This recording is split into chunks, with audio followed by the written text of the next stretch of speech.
Picture this, you've just won the league as a newly promoted club and will now play in Europe for the first time in years. So you're scouring around the database trying to find players to improve your squad for the season. And then this happens. Now then,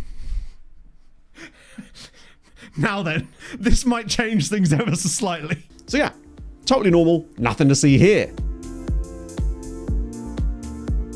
We are naturally engaging in a bit of absolutely wild transfers and recruitment over on stream right now, so be sure to hop over to that after you've caught up over here. And of course, if you want to catch all the VODs from the streams, they're available on the second channel, linked in the description. Before we get into anything else, just wanted to say I hope you had a great Christmas and New Year, and it's just nice to be back, I suppose, and ready to get cracking with some more Wisła Kraków. Now, of course, since the last one of these recaps, the game has changed in a few different ways. One of the ways it's changed is that the way that it presents scores is a little bit different now, which made the way that I present them in the videos have to change as well. Now, I am working on some custom score graphics, much like the league tables I had in the last video. However, those are not quite ready yet, so I've had to pivot a little bit today. So it means that you'll see what I mean when we get there, basically. I'm also going to work on a way of highlighting Wisła in those league tables as well in the future videos, but it's tough to get these things turned around in one day, given that's the time frame I have to make these videos. Now, after getting promoted and winning the league at the first time of asking, it was nigh on impossible to set expectations going into Season 3 of the save. The board wanted top half, the fans wanted Europe, the media predicted somewhere in between, and I just wanted lay down. But after my nap,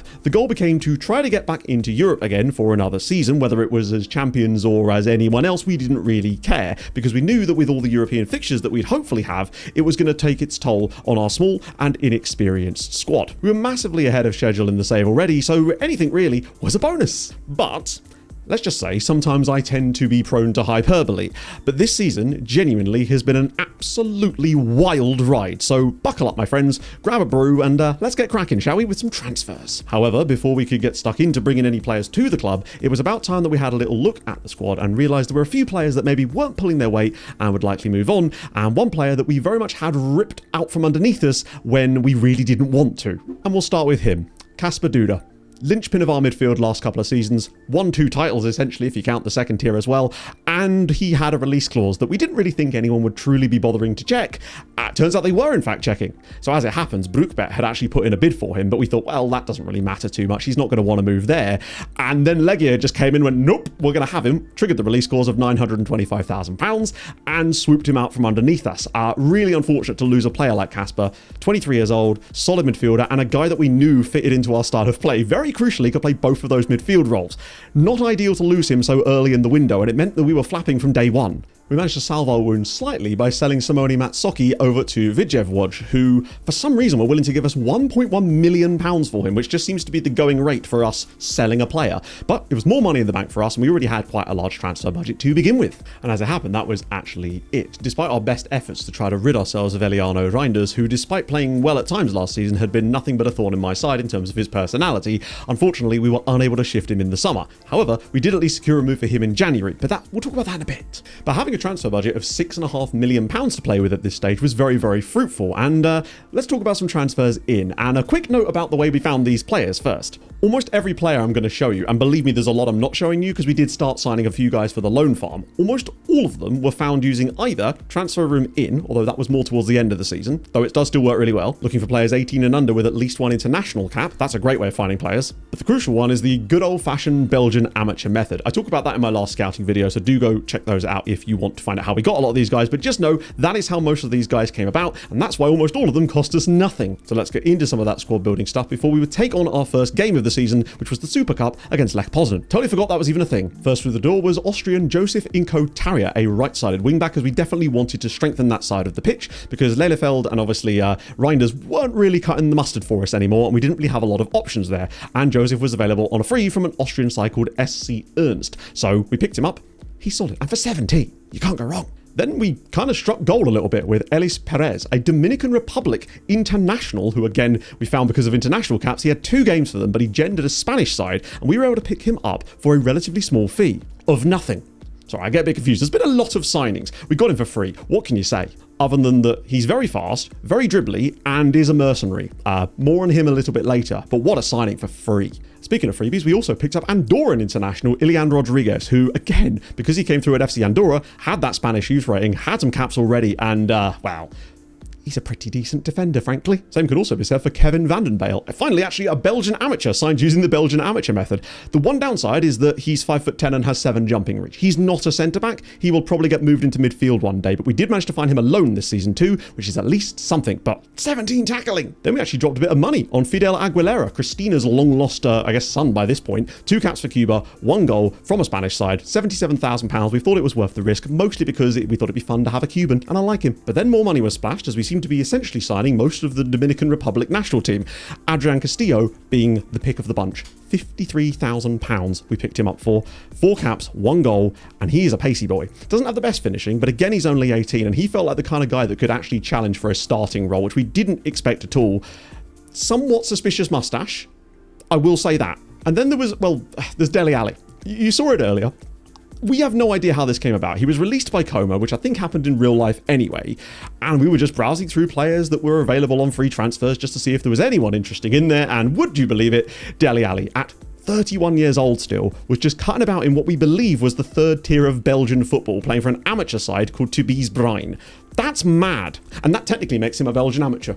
I'm just saying. And to be honest, I felt that technically he actually could be a useful player for us, and I thought it was well worth it, even if his wage was a little high. Now, what I will say is you'll note that his contract is 4 years. That was a mistake. We signed Dele Alli in the middle of signing loads of other players from these sort of Belgian and Austrian sides who were all very young, and I was trying to give them long-term contracts. And I forgot that it was Dele Alli, and just accidentally handed him a 4-year deal when all he wanted was a 1-year contract. So our fortunes are somewhat tied together for the foreseeable future, but nevertheless, it's just exciting to have him here. And that led us to the Super Cup final, a beautiful occasion, and we had to play quite a lot of the youngsters in this game because of match sharpness and all sorts of things, which meant a start for Castillo, and things got off to the perfect start as Furman went into the channel, dropped the ball across, and 13 minutes into his debut, Adrian Castillo made it 1-0 and gave us the lead. Unfortunately, basically on the stroke of half-time, Lech Poznan found an equaliser in this one from a corner, but it is what it is. It went to penalties, and in the end, it was actually Eliano Reinders that scored the winning penalty for us to win us the Super Cup out of nowhere in a good performance that definitely could have done better. But then it was back to transfers. A quick side note is that we noticed when Casper Duda was taken away from us due to that release clause, we noticed that Legia were being managed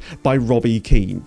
To be fair, he is now in charge of his boyhood club, so I can't really fault him there. Because first through the door was Marius Stoyer, a Moldovan international striker, well, not really striker, winger / number 10, that we'd found again cutting about in those lower leagues of Spain. And he probably was the pick of the bunch, frankly. He could accelerate, he was pacey, he did lack some technicals, but his technique, of all things, was fantastic. And I just felt the potential was there. He'd later abandon his Moldovanness and actually declare for Spain, but hey, nobody's perfect. And speaking of the Spanish lower leagues again, who were just cooking for us, Ibrahima Sane, Gambian international goalkeeper, plays for Badajoz in the lower leagues of Spain. We loaned him back to them as well, but the reflexes are good. We felt long term he could potentially be a goalkeeper that we could actually rely on, because our current 2 we were still a little bit sussy on. And then finally Brazilians came calling. Luis Eduardo, great beard for 18. Don't know how the greys got in there. Hey, who am I to judge, right? He's seen things. But for 18 years old, on a free transfer from Brazilian side, which Brazilian side was this one actually? It was Operario. But great jumping reach, really solid temp poles for his marking, heading and tackling. However, the aggression and bravery are a little bit on the low side, which is a bit of a concern,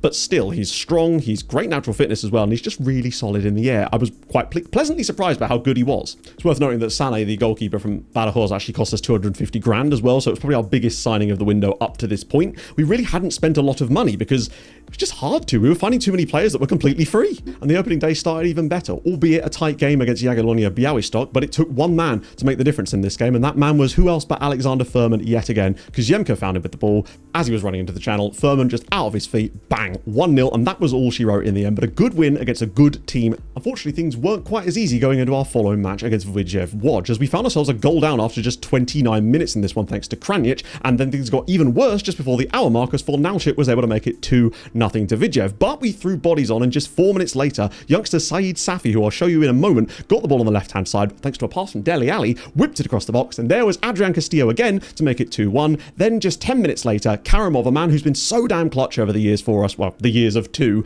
managed to get the equaliser for us, but in the end, a 2-2 draw in a home game that we probably should have done better in, not ideal. Saeed Safi was yet another of the crazy young players we'd managed to pick up in here. Somehow he'd gone under the radar, and again, 4 caps for Afghanistan, playing in Norway, signed at 16, hideous mustache. Why are there so many mustaches on youngsters in this game? But then things switched back the other way against the other team from Łódź in Łukasz. Took the lead early on, Furman doing things again, Rodado setting things up nicely, and the two were really linking up brilliantly after 45 minutes. Then Rodado turned provider yet again, this time for Adrian Castillo to make it 2-0 after 70 minutes. Then some absolutely catastrophic defending from a free kick, ended up with Luffelsen adding one back for Łódź, but it wasn't enough for them.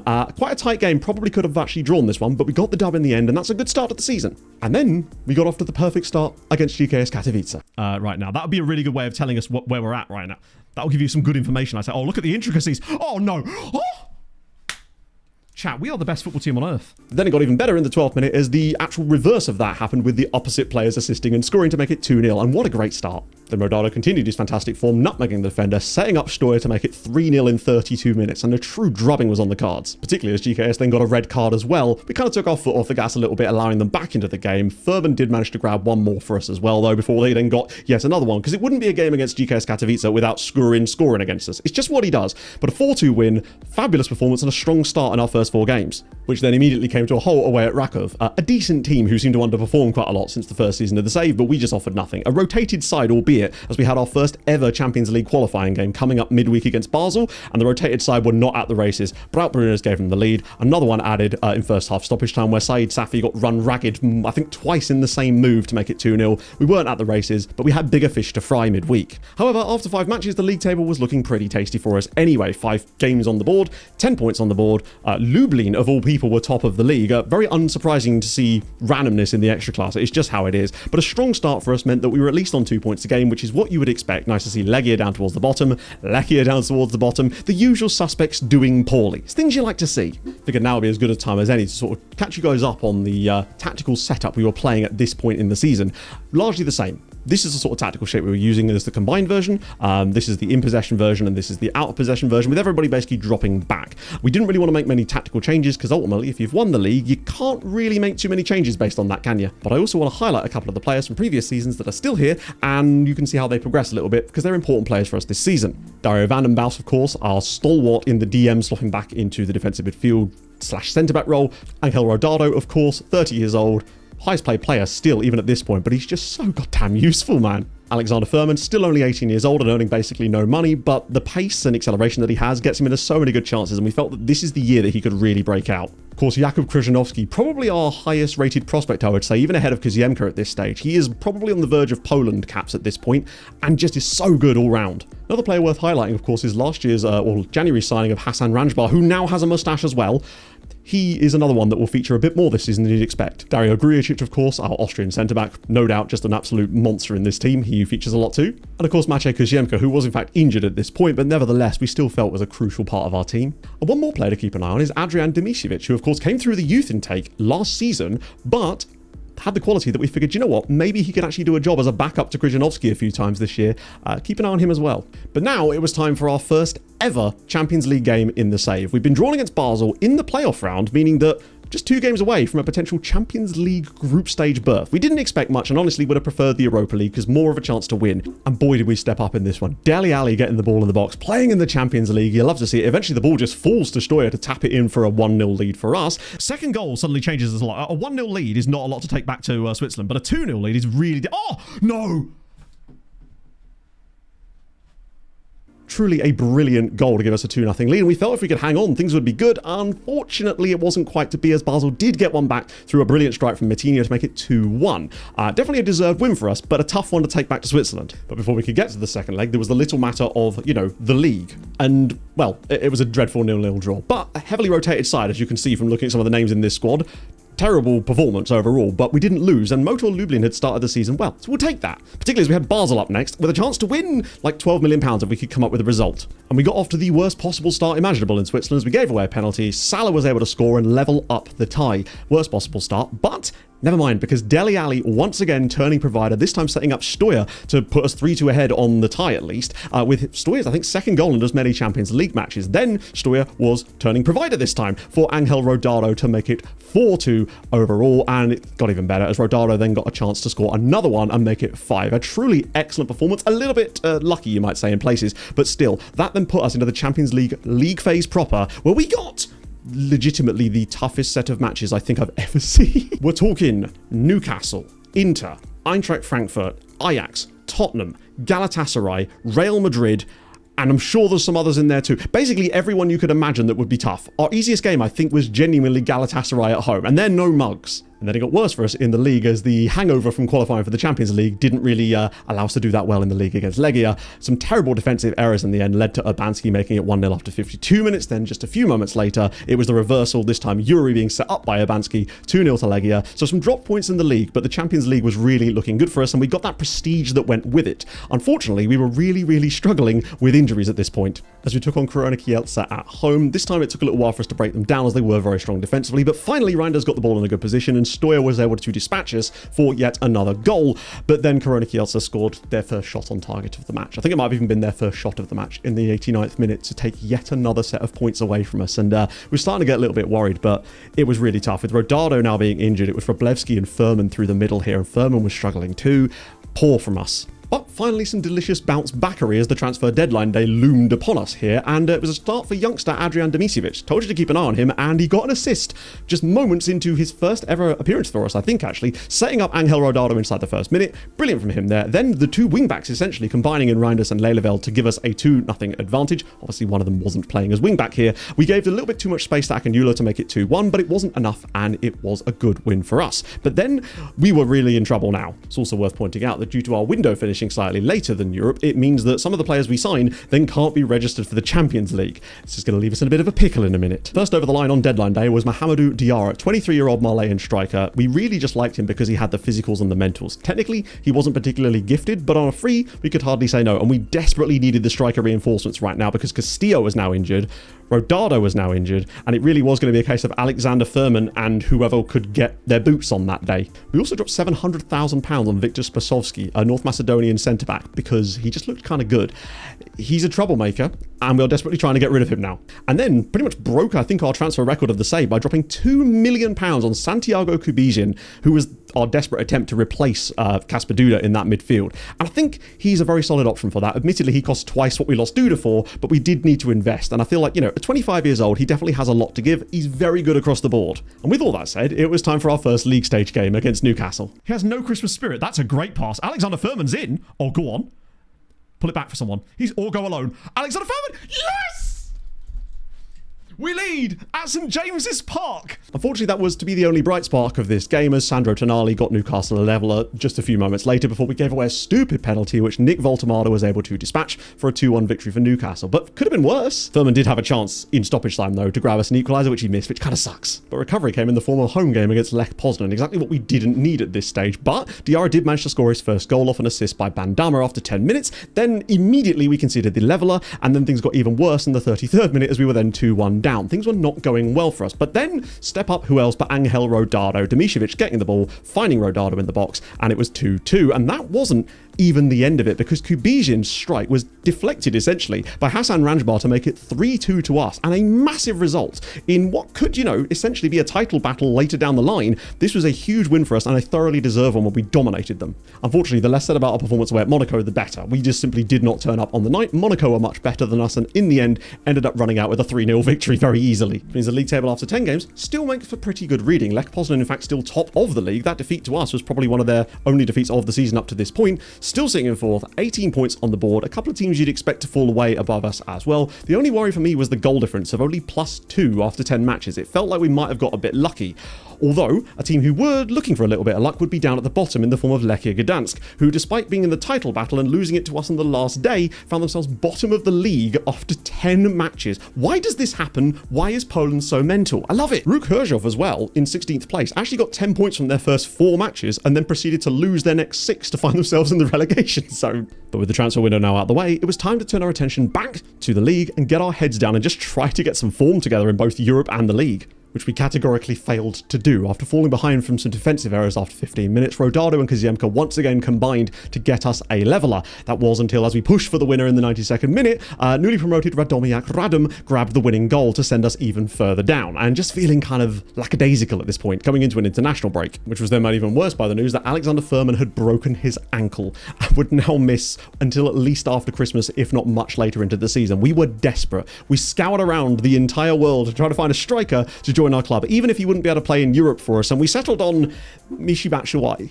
Because why not bring Dele Alli and Michy Batshuayi together? 34 years old. He's not bad, is he? He's not got the the physicals aren't really there, but it's Michy Batshuayi, right? He was willing to join us for basically half a season to see what we could do. And to be fair, he made an immediate impact in first half stoppage time in our next match, giving us the lead, which we then sacrificed not long afterwards. But then we won a penalty in stoppage time. He dispatched it perfectly, and we thought we were finally going to get a win.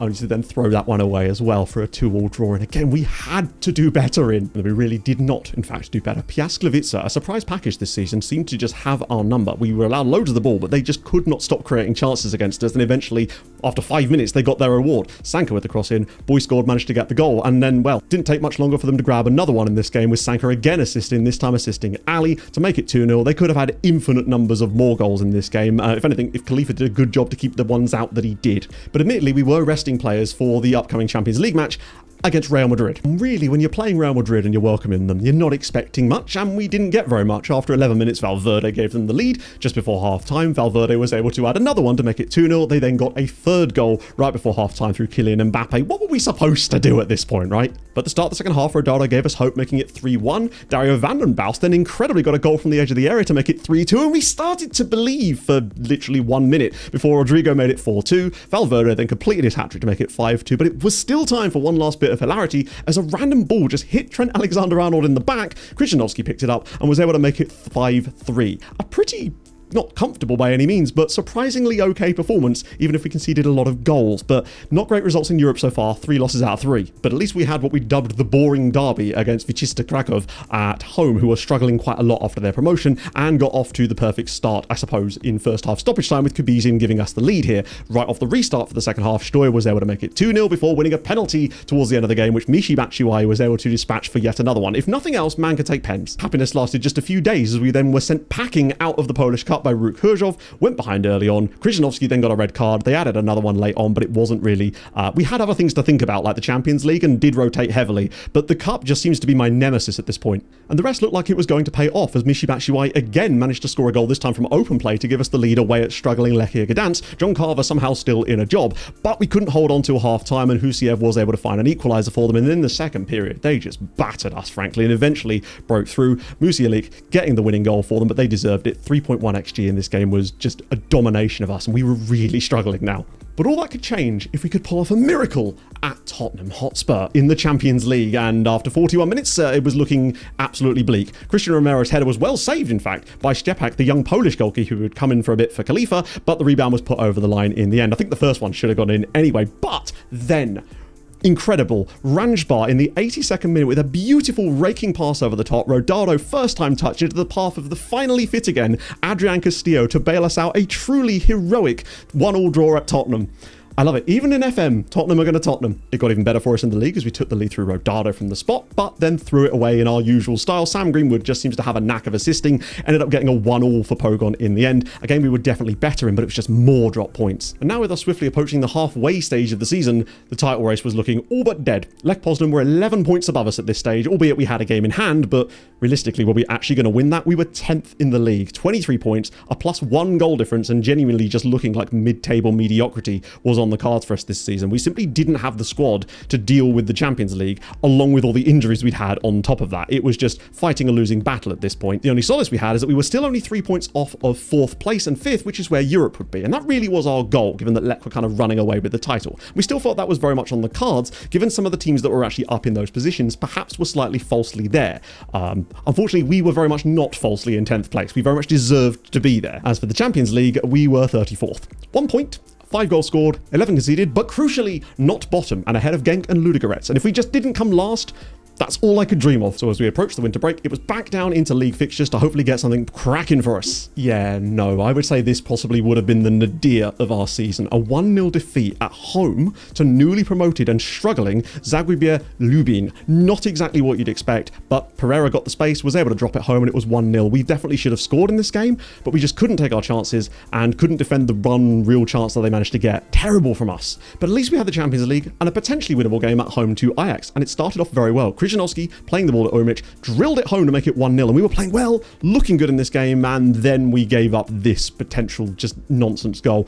Kenneth Taylor dinks the free kick over the top, loads of room for Kaplan, drills it home, 1-1, and hey, it's another point I suppose, but we felt this one could have been a win. But nevertheless, we pushed on. This time a chance for Patrick Kaminski to play, a youngster who'd sort of come through a little bit in the last couple of months and figured he'd deserve a start. Gave the ball to Diarra, who just tied the defenders in knots before giving us the lead. And then, unfortunately, Salahi scored one of the goals of the season to get an equaliser for Vidjev. But who else off the bench? In fact, literally who else off the bench, because it's not a player that you'd expect to come off the bench. We had no choice but to bring on youngster Fidel Aguilera. Christina would be so proud, with a dirty finish into the bottom corner to make it 2-1 to us and finally end our dreadful little run. Just in time for our regularly scheduled game against Jagiellonia, who we actually seem to be a bit of a bogey team for, and it persisted to the start of this game as well.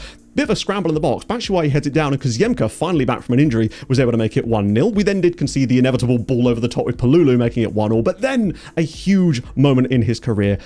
Fidel Aguilera off the bench again this time, filling in, got the space, opened it up, and there was Dele Alli, his first goal for Wisła in this save. He had an injury which had kept him out for 6 weeks and through some of the Champions League matches, but this was a massive moment for him to make it 2-1 and get us a huge win. With that being our last game in the league for a little while, we then could solely concentrate on the January transfers and trying to play some games in the Champions League, which went about as well as you'd expect, as we, in theory, had our easiest game at home against Galatasaray. Davinson Sanchez gave them the lead, made worse by Oxyman, and then Zaniolo made it 3-0. We were not at the races at all here. And then after the winter break, it was the Denzel Dumfries show as we went to Inter for our next Champions League game. He got 3 goals in this game and assisted the other 2 in a 5-0 whopping of us. Match fitness was low. We really were just not at it at all. We're going to have to figure out some way of doing that in the future and keeping that match fitness through the winter break, basically. But we were in dire straits. And then came to our last home game and our last game in the group stage and our last chance to get a point. Unfortunately, Christensen had other ideas with a brilliantly struck looping effort over our goalie. They then added 2 more in the first 20 minutes to make it 3-0, and we were utterly cooked at this point. At least we did get a chance, though, later in the half, with Furman finally back from his broken ankle, setting up Dele Alli for another goal. At least nice to see him scoring. We then got one more, set up by Koziemka for Castillo, but it wasn't enough, and just not great showing for it. But it's a tough group. You can hardly blame us for the results we've got here, given those fixtures. Nevertheless, we didn't finish bottom. 2 draws, 8 goals scored, 23 conceded, albeit, but we did finish above Ludogorets, and that's something, I suppose. I think I would have rather have been in the Europa League, though, given that it did get us some money, but it also cost us a lot of league form, killed us from the title race, and got a lot of injuries in the process. The league, on the other hand, was looking about as bleak as it was before, albeit up to 9th place and did have a game in hand still, 29 points on the board, but we're over halfway stage of the season now, and if you hadn't won those last 2 league games, we would have been down as far as 14th in the division. It's disastrous. At least we were only 9 points off the top now, but admittedly they had the same number of games played from us, so we weren't really thinking about that. It was just about, can we catch up with 5th place and get into Europe for next season? Wild. So we set about making a few January signings to try and make that happen. First through the door was freebie Thiago, signed from Imperatriz. Probably wasn't going to play for us anytime soon, but he looked like he had okay potential. Then the technically gifted Miguel Ferreira, who joined us on a very cheap deal, I think in fact free again from Boa Vista, who of course further down the Portuguese leagues though, but was still producing some quality talent, was willing to join us on a free. Then I did what I always do, found a 6'8" centre-back and went, yeah, I think we'll have him as well. So we brought him in too. Then another free for young Andorran central midfielder Joao Teixeira. Again, the quality in these freebies is mad. Dropped 112k on Manu Diaz from a Spanish side. Again, the tackling good, physical's good. We're just stacking the team out. Now, again, I'm not showing you all the players we're signing. We signed like 80 players this season, most of which were nowhere near this good, and a lot of them have just gone into the loan farm, which we'll talk about a bit later. Then £2,000 earned us Quentin Coman from a lower league French side. Again, I mean, he doesn't have any heading ability, but he's got 18 jumping reach. I mean, just the quality down there for a 17-year-old. But Transfer Room In also generated us truly one of my favourite signings of the season into Chukwu Abdullahi, a Nigerian centre-back 17 jumping reach, 6'6", 16 heading, 13 marking, 13 tack. This guy for 18 should be really in contention for Nigeria caps already. And the fact is, we were able to pick him up for £240. Sorry, £240? I wish. 240k. Ikorodu City, a team I'd never even really thought about much in Nigeria, but transfer room in, once again coming up clutch with him. What a signing. And it was a similar story for Zimbabwe and Nigel Lunga, £60,000 he was signed for, also from a transfer room in request. We picked up a couple of these guys in January and they genuinely are so good. This is to say, if you're not using transfer room in, God, do it. And then there was time for one more as well. Adan Katala. We were looking for the long-term Rodado replacement, and I think we'd found him, honestly, in Adan Katala. Spanish, scored a stupid amount of goals, got him on a free from Jerez. I say stupid amount of goals. He was a consistent performer for them down there, but honestly, we just felt that he's the exact type of player that could definitely grow into that Rodado role in the future if he does start to get phased out, especially if he has the potential. That being said, everybody seems to have potential at this level, so it's really hard to tell. But he's got great finishing and great composure. I really like him a lot. So with us now out of Europe and able to bring in a few more players to the squad, I'll show you a couple more in a moment, I felt that we could at least have a go at getting back into Europe and maybe challenge for the title, but the gap was very, very large indeed. Was, however, made slightly better by the arrival for 1.5 million of David Docampo, a young Spanish goalie. We needed a new keeper. We were just noticing that Stempak and Khalifa just simply weren't cutting it and were constantly performing below average. We needed someone better, and he ended up potentially being that man. Great aerial reach, great one-on-ones, 6'4", only 18. He was as good as them, if not better, and we felt we might have finally found our man. And we still had Ibrahima Sane in the back end as well. In the back end? He was on loan. And due to our depth issues in the wing-back spots, we decided to go out and splash a bit more money based on, yet again, transfer room in Anwar Naeem, £130,000 from Las Palmas of all people. And he's just excellent. Genuinely excellent. We're still training him to play wing-back, but for 130k, he was actually asking to leave because he wanted to play more football. And I'm like, mate, I will give you the football. And he was matched on the other side by Adrian Casadesus for £79,000. Again from a lower league Spanish side. Obviously, Las Palmas aren't that lower league, but these guys were just there for the taking because they were looking for more football and they weren't getting it, and we will provide. It was also during January that we did sell Eliano Reinders to Piasklevica. Maybe a slight mistake of a decision given that they were technically a title battling team now as well, but he wasn't happy here. We wanted rid. £1.1 million. Can't really say no. Something I wish we'd been able to say no to, though, was the sale of Giacomo Stabile. We forgot about another release clause, and Lech Poznan triggered it out of nowhere. We just got the notification saying that he'd already signed for them. £2 million as well for one of our starting centre-backs who had had a few injuries this season, but we really didn't want to lose him this early. And yeah, 2.2 million for a guy of his quality, especially to, again, a domestic rival. Not ideal. We're very much focusing on no release clauses in future, but it's tough at this level. But there was one sale which caught us out of absolutely nowhere. You remember him from earlier this season when I showed you him. Yeah, he basically didn't play for us at all this season. January deadline day comes around for the big European sides, and Bayern go, hey, we'll give you 4.5 million. And I said, excuse me? So we agreed a deal, 50% of next sale as well on that one too, and we were very happy. So just out of interest, we decided to see if anyone else was interested. And Chelsea put £10 million on the table up front. And I bit their damn hand off. As good as he is as a player, he didn't fit our style. He had a mercenary personality. I was worried about what he'd actually be like in our squad if he started kicking off. And to get £10 million for a guy 6 months after we'd signed him, mental. I've never seen that happen before, but we'll take the 10 million quid. This summer's going to be crazy, and you can now start to understand why we're spending a lot of money over on stream right now. But that was the remainder of the business in and out. I realize there's been a lot of transfers. I might find a different way to show these in future videos. It's tough though, because it tells the story of the full season rather than just dumping them all up front, right? Anyway, back to fixtures. And we hope to extend our winning run that had begun before Christmas. And we took the lead early on this time, Rodado getting played through by Kuziemka, but then things went a little bit wrong as Plana got the equaliser, and then Ablé Faye decided, you know what, wouldn't it be cool if I just tapped this into my own net to give our opponents the lead after 22 minutes. Luckily though, we were back level before half-time through Lunga, but then it was Karamov again coming up clutch in the 74th minute, deflected his shot off the defender, came back to him, tried it again, back of the net, 3-2 win. Thank you very much. It felt like we'd finally found a little bit of consistency in the league, and just having less fixtures has certainly contributed to that. Krzyzanowski gave us the lead away at Katowice, a team we always seem to have weird games against. We did concede the inevitable goal to Skurin, but in the second half things got better for us with Lunga scoring before Rodado scored a beautiful volley from a flick-on header to make it 3-1, and all of a sudden it was 4 wins in a row in the league. And as we came into the Rakov game, we thought anything could happen. Absolutely insane. For that alone, it's... What a bastard goal. And it got even better for us as Dimitrovic this time turned striker and managed to grab a second goal. 5 consecutive wins. All of a sudden, we were looking a lot better. Docampo definitely was helping though. So naturally, at that exact moment, we got absolutely peppered by Motor Lublin. Hassan Alwar, who's been there for ages, always seems to score a penalty against us, did it again here. Docampo did his best to keep them out, but it wasn't enough. But fortune favours us, apparently, whenever we play Legia, as this time it was Naeem on the right-hand side. I think this was his debut for us too, pulling the ball back for Kubizin to make it 1-0 over Legia Warszawa. And Docampo now, in his 3 first starts for the club, had only conceded 1 goal, and it was from the penalty spot. We suddenly found out what it was like to have stable goaltending behind us. Goaltending, goalkeeping. That was until we came up against Corona Kielce, who decided that actually no, you're going to be punished, and punished hard. 10 minutes in, an absolutely wonderful strike to Navdalati gave him the lead. A few minutes later it was 2, then 3, then 4 in first half stoppage time. But we did get a chance in first half stoppage time for Dele Alli to grab one back. 4-1 back in the game. Even got one after that, in fact, through Kuziemka. We were really cooking at that point, starting to get some stuff going, and then they got a penalty. Gajic, who does have caps for Argentina as well, has got a hat-trick in this one. A 5-2 drubbing, not great. Especially as it was then followed by this. João Pedro, not that one, don't worry, it's a regen, but he does set up 35-year-old Mauro Icardi for the winning goal here for Brookbet, at home as well. That's suddenly 3 defeats in 4 out of all that good form. We were struggling massively, and to see Mauro Icardi score against you, what more can you do, man? It's cool to see him playing in Poland, though. At the very least, that little run had pulled us up the league table a little bit. 6th place in the end. There was an astonishingly small gap between 2nd all the way down to 9th place, basically. 6 points in it.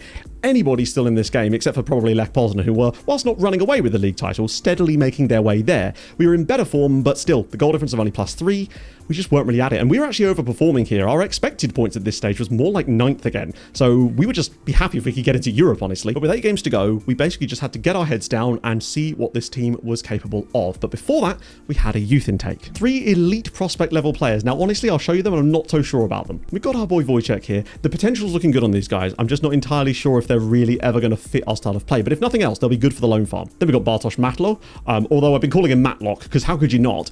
He's possibly one of the better ones, I would say. Definitely has better CA. I think chat and I probably agree, though, that Pavel Viroba is possibly the most complete player at this stage, but he is slightly older as well. Either way, still some quality players, and hopefully they'll be good for the future. And there must have been something in the water whenever we play Lech Poznan, because within 4 minutes we were in front through Ranjbar, added another one after just 10 minutes, but we knew the onslaught would come from the league leaders, and boy did it. In fact, in the space of 8 minutes, they got goals back from Matkovic, then Jakobczyk to make it 2-2, and we thought all hope was lost. That was until Olibergen Karimov, yet again, with an absolute worldie to pull out a genuinely massively undeserved win that pulled that title race gap down ever so slightly and thought, hey, is there still a chance that we can stay in this, or at least make sure that they don't win it? But one player we'd really missed lately was Alexander Furman and his goal scoring ability. He still hadn't scored since before Christmas and was now back from his broken ankle for quite some time, but he did set up Stoyer to give us the lead after just 12 minutes against Radomiak, and then a penalty in the second half made it 2-0. We did concede one late on in this game, great finish in fact, but it was another win and suddenly the momentum was building. But Radodo's form since Christmas at least had been catastrophic and didn't really deserve a place, so he'd lost his spot to Katala, whose shot essentially was deflected in off Krzyżanowski's face to give us a 1-0 lead away from home, but then he got a goal of his own in the second half as well, later in the second half to make it 2 and another win. But it was then time for the inevitable against Piast Gliwice, featuring of course Eliano Reiners, and it took them all of a minute to take the lead through Marcelo Ryan. What a striker he is, by the way. Ranjbar again scoring a goal to make us 1-1, but towards the end of the first half, Ryan made it 2-1. We pushed, they came forward again, Ryan made it 3-1, absolutely cooked. They've dominated us in both games this season and thoroughly deserve to be where they are, and this officially pretty much put us out of the title race. As despite the good result against Lech Poznan, we were still 7 points behind them with 4 matches to go, and crucially 3 teams between us and them as well. We were looking pretty good for getting 5th place at the very least if we could just get a few wins in our final games against some relatively poor sides, but it still wasn't exactly the best season from us, and as long as we got back into Europe, we would be happy. But it is a shame to sort of see us constantly stumble over our own feet. But when you need it most, there's always the boring derby against Wisła Kraków, and we took advantage of this one massively. Furman finally scoring his first goal since the broken ankle, Ranjbar adding another one, Furman then grabbing another one from a sort of misplaced goalkeeping error in the second half to make it 3-0. We gave up some weird chances in this one in places to get them back into the game, but it didn't matter, and a good win. 3 matches to go, still looking better. I'm just going to have the league table go over on the side of my face for this bit, so I don't have to keep moving for these last few ones, but we were now only 5 points off the top of the league, as Lech Poznan had dropped dropped points. It's a good win for us, kept us in the battle, made us much more secure in terms of top 5 as well, and there was still that glimmer of hope, which was swiftly extinguished at home against Lechia Gdansk. Still managed by John Carver at this point. A really odd long-range strike found the back of the net, and we had literally 0 shots in the first half of this game. But at half-time, I made a tactical tweak. I know, it can be done. I noticed that over the last couple of patches, despite the fact that our tactic hadn't changed, it felt like the way the team was playing had, and we were no longer utilising the lovely tiki-taka stuff that we had at the start of the season. So I figured, why not, let's just try and play through the middle a little bit more, focus the play there, narrow the pitch up a little bit, and in the second half, we came out looking a lot better. And in the 60th minute, Thiago, that player I showed you right at the start, I think,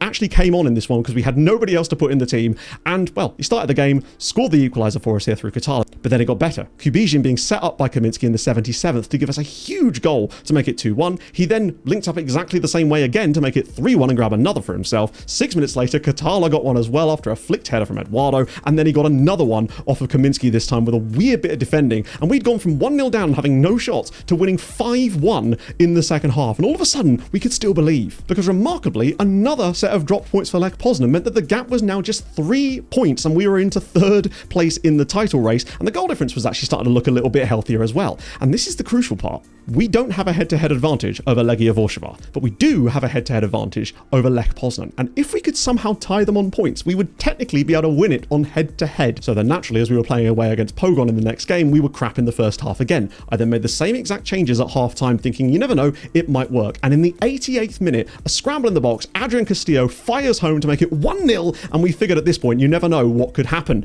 And what could apparently happen was, well, Sam Greenwood dinks the ball over the top, and Molnar chips it over our goalkeeper in the 92nd minute to break all of our hearts.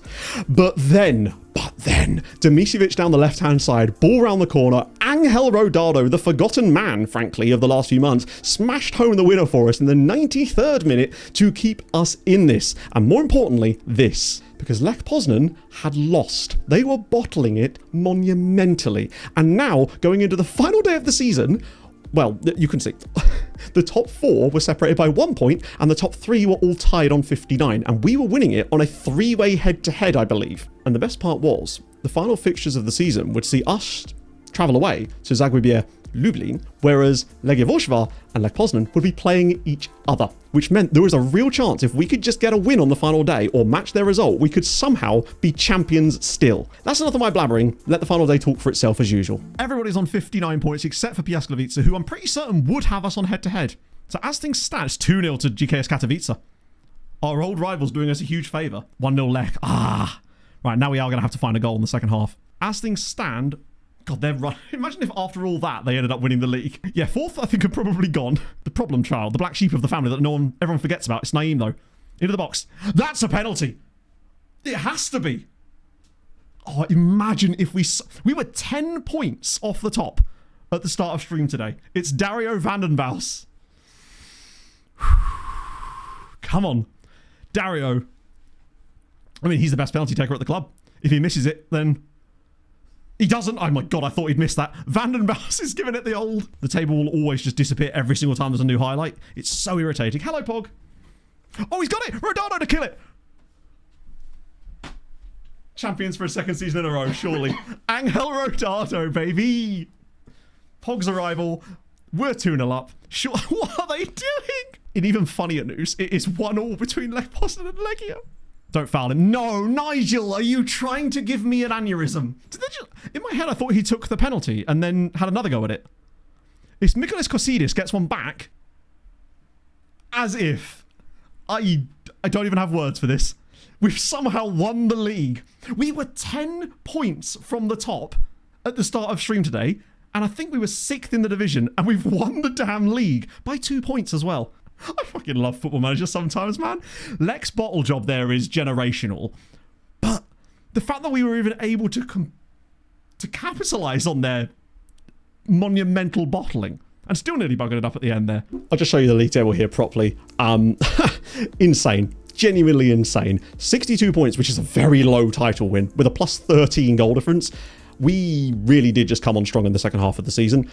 and Lech Poznan bottled it massively. They won 1 of their last 5 league matches. They were 10 points clear. Genuinely astonishing that they did that. A bit of a collapse as well from Piast in many ways. I figured they were better than that, although mostly just against us it would seem. The other team, Korona Kielce as well, they really struggled to end the season and finished nowhere near Europe in the end. Brookbet actually got in there on the final day, in fact. XG-wise, we definitely didn't deserve to win the title. We kind of came out of nowhere in the second half of the year, but just getting that tactical switch right for those last few matches made a huge difference, I would say, and I think it's definitely something for us to build on going forward. Because if you look, for the first half of the stage, first 17 games, we got 23 points, and I think we were maybe 12th in that point. Second half of the season, 13 wins, 4 losses, no draws, plus 13, and 39 points from our last 17 matches. I mean, we just either won or lost. There was no draws allowed in that entire period. As for the second tier, relatively straightforward. Cracovia are up with 82 points. They beat our tally of a couple of years ago quite easily. In fact, Arca come up with them. They were all miles clear. But Polonia Bytom end up winning the playoffs. That is a huge result for them. They're going to get murdered in the top flight. Actually, to be fair, it's Poland. They'll probably win the league next year now. Scored more goals than us. We got a lot of possession, though, and that's always nice. Marcelo Ryan also got 25 goals for Piast this season. Our top scorer in the league was Rodado with 9. Definitely something to work on for next season. So, what have the other Polish sides been up to in Europe? Because that is very important. I still haven't figured out a great way to show their fixtures, unfortunately, because of the way that FM is at the moment, but I will work on that for next time, and hopefully we'll get something better. And I appreciate that this one's possibly been quite a long one, even by normal standards, but it's been tough to encapsulate this all with all the extra fixtures and try to tell the story properly, I suppose, without doing that. So I've done my best, and I hope that's okay. Turning these around in one day is also quite tough. We ended up with a few sides in the Conference League this year, one of whom was Lechia. Now, obviously, they dropped down from the Champions League, the Europa League, into the Conference League, first by Celtic, then by PAOK, but they got into the Conference League, but they actually won 4 of their 6 games. Not bad fortune for them or whatever. I wish I could show you their actual fixtures here properly, but there's just no quick way of showing you this, unfortunately. Not without spoiling other things on the same page, because there's no way to filter stuff out. It's very frustrating. And Legia, of course, were in there as well. They only got 2 wins, but did manage to qualify with a final day victory at least, so they came 23rd, went through to the next round, where they were immediately dumped out by Hajduk Split. It kind of sucks. It wasn't the best year for Poland. It didn't help with us getting nothing really in the Champions League. And it didn't get much better as Lechia were knocked out by Samsunspor in their first of the knockout rounds they'd reached. But at least they did okay. They reached the round of 16, but we've had a couple of years of Legia going really deep in the Conference League, so we could have done with more. But at the very least, we had Lech Poznan in the Europa League, and actually, surprisingly well. 4 points. Well, sorry, 4 points. 4 wins and a draw meant that they got 13 points in the end, which was enough for them to get 16th. And that's crucial because that means top half of that second draw. So you'd play one of these guys, someone like the last place qualifier, Brumby. So naturally, that's who they got. And that's who knocked them out. Yeah, so 2 sides out of the knockout playoff round, 1 side out in the round of 16. We were knocked out in the group stage, and you're thinking, well, hang on a minute, where's Jagiellonia? Yeah, about that. Considering the quality of the squad that they've got, they had a poor season in the league, coming like 10th in the end, and were knocked out in the second qualifying round of the Conference League by Kopa of, I think, Slovenia or Slovakia. They won the first leg, but lost away from home and were just immediately binned out of Europe. So not a good year. But as much as I say not a good year, 9.75. It's actually not too bad. It's still progress, heading in the right direction. Next year's going to be tough, but after that, there's a cheeky little... well, next year we're losing a 6-point season. Then after that, not too bad. It's going to be okay. We're building in the right direction, but I'm hoping next year, honestly, that we do kind of get knocked out in that playoff round, face a slightly better team than Basel, although I feel like Basel could have beaten us, and maybe play in the Europa League, get a chance for some more points in the interim. Which then brings me to my next thing. England. They got 33.6. I've never seen this happen before. England got 33.6 points this season. I've never seen a team get more than 30 in a single season, and England got 33. Forest won the Conference League. Brighton won the Europa League over Bologna. Forest beat Rapid Wien. But England had all 4 of the semi-finalists for the Champions League and 6 of the quarter-finalists. Only PSG and Real Madrid from outside of England were in the quarter-finals of the Champions League. England had 8 of their 9 teams in either the finals or the semi-finals this season. I've just never seen anything like it. They finished 12 points above the nearest nation. Shout out to Turkey coming 4th this year, though. They're absolutely cooking there. I really underestimated Galatasaray, I think. As for the team themselves this season, there's been some ups and downs. Like our top goal scorer in the end got 12, and that was Rodado. Thurman only managed 8 goals this season, but admittedly, I feel like we found a tactical switch that should help us in the forthcoming years. Stoya managed to grab 6 in the end. Castillo actually got 6, which is pretty impressive. Kubizin got a few. Koziemka was underperforming. Batshuayi got quite a lot, but still could have had more. Ranjbar even added a few to his tally. On the other side of things, Bandama, a sort of forgotten man this year. He kicked off a lot, wanted to leave, and we haven't managed to sell him yet, but he will definitely be moving on. But just looking at the PPG, you can see that a lot of the players we brought in January, Katala, Lunga, Naeem, Kaminsky, albeit a youngster, definitely contributed to that. Docampo, Abdullahi, they made us a lot better. And in case you were interested, this is Przemysław Kaminsky. I think we'd actually signed him from Stahl last season, but it wasn't really a worthwhile... We didn't think it was that big of a deal at the time, but he forced his way into the team a bit this season, got a few assists. Love to see it. And the good news is, the loan farm is now up to 48 players. Now, most of them are at third tier or lower sides in Poland. And I've noticed that it's really hard to extend the loans of players that are not playing in playable leagues, in Poland at least. Because when I've come to extend these, because I tell you, I've already done it, the only ones that are actually going back are the guys that are at second tier or above, which means that as we improve, this will be fine, but it means that there's going to be a lot of admin being done. So what does that do for our budgets going into the following season? Well, I mean, we have a transfer budget of £19 million. As a result of the big sales, the huge money coming in, not really spending a great deal of cash, and just huge amounts of prize money, we've got nearly 20 million to spend. Now, obviously, the way I do this, we're not going to be spending most of that. We're keeping it sensible because we want to have lots of money available just in case. Wage budget is also £230,000. That's surplus, not even the amount that we're allowed to, that's the amount we have left to spend. A few players are definitely going to be leaving the club in the summer. Rodado may even be one of them potentially, because our aims for next season really are to hopefully have a few of these guys bedded into the squad. I like that little tactical tweak I made, which I'll just quickly show you, in fact, just in case you are sort of copying our style of play and whatnot. If you are, actually, let me know how it's gone for you. I'm curious. You might want to update, in fact. So the biggest change, basically, is that now, where are we? We're progressing through the middle of the pitch, and the attacking width is now back down to standard from much wider. That's the changes we made in those last 3 games, and it made a huge difference at half-time in both of the last 2 games, and then we did it from the start in the final game of the season, and it definitely worked a lot. So I think that's definitely an approach that we'll be using going into next year to sort of keep up with things, because it makes the football so much fun to watch. And our aims for next year are a pretty simple one, really. We'd like to try and win the league again. I mean, hey, it looks like you just have to get knocked out before Christmas in the Champions League and you're good to go. But as for what competition will be, and it really is down to the luck of the draw and where that ends up with us, but I'm still content with whatever we do. The board are expecting us to do top half again. We're still not considered the best team in this league, but we've got a young core now of players that are going to develop, and that's the crucial thing. It's all very well as having 25, 26, 27-year-old guys, but they're kind of already as good as they're going to be. We've now got a load of guys that are starting huge minutes for us that are much younger than that and should start to really develop. And even just having this weird season of flux for them is going to put them in a great spot for next year to be even better, and I'm very excited about that as well. Oh, and the Patreon recap update for the first 3 seasons of this will be out on the Patreon probably on Monday night, so stay tuned for that, those of you that had Patreon regions in this save. Realize this has probably been a long one. Hopefully it's been enjoyable as a watch, and I will see you guys very, very soon. Head over to stream right now where we're doing loads of transfers. We can talk about the madness that was this insane season 3 of Building a Nation with Wisła Kraków. The next one of these will be much sooner. It's just because of the whole Christmas break stuff. I will be bombing on with some more matches very soon. I'll see you guys very, very soon. Hold your gun, capybara. Bye-bye. I think it was pink. And it didn't give me the point. That's what she said.